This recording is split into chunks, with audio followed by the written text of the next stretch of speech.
In this video, I'm going to show you guys exactly what I use for my reticle settings, but before we get into that, I wanted to provide the reasoning behind these settings and why I chose to do it this way. Now, if you've watched any of my masterclass videos, you've heard me use the term model aiming. This type of aiming is when the player focuses on the character model of the target rather than lining up the reticle. It essentially gives your eyes one big target to track instead of trying to line up both the reticle and the target. To relate model aiming to real-life circumstances, for example, someone spinning out their car while driving, the best way to get back on course is to focus on where your destination is, rather than abruptly turning your steering wheel in the opposite direction. Or if you've ever served drinks at a restaurant, you focus on the destination of where you are going, rather than staring at the drinks on your way to the table, which more times than not causes accidents because of over or under correction.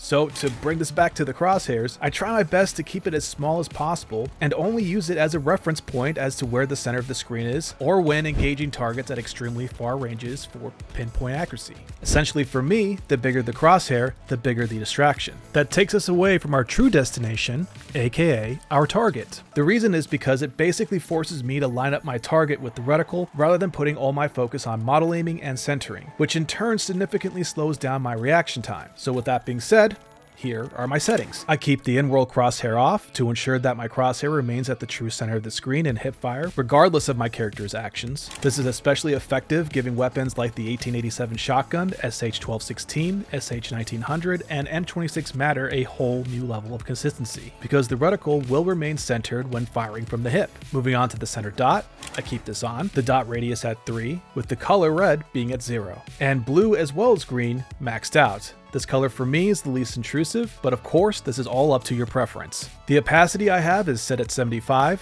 and I have everything set for the outline at 0, except for the opacity, which is at 1 because I couldn't get it any lower. As for the dispersion reticle, I have this off. The only time I'll have it on is when I'm first using a weapon, so I can get a better idea of how big the bullet dispersion is. Then when I find that out and get used to it, I just turn it off, because I already know how big the dispersion can get, and that it's going to happen no matter what when I'm strafing, regardless if I see it or not. So for me, it becomes another source of visual clutter that takes away from centering and focusing on the character model. Now on to the static reticle. I have this turned on with the plus shape, the length at 5, and the inner offset at 6 to keep it as non-intrusive as possible. Red, green, and blue all maxed out, the opacity at 85, and thickness at 2. For the outline, I have that set at 85 as well, with the outline thickness at 1. On some days, just to switch it up, I may even change the static reticle shape to T, which is just as good. And that pretty much sums it up. I want to stress to you guys though, your crosshair at the end of the day will always end up being a personal preference. And regardless of what my settings are, I always recommend that you use what feels and works the best for you.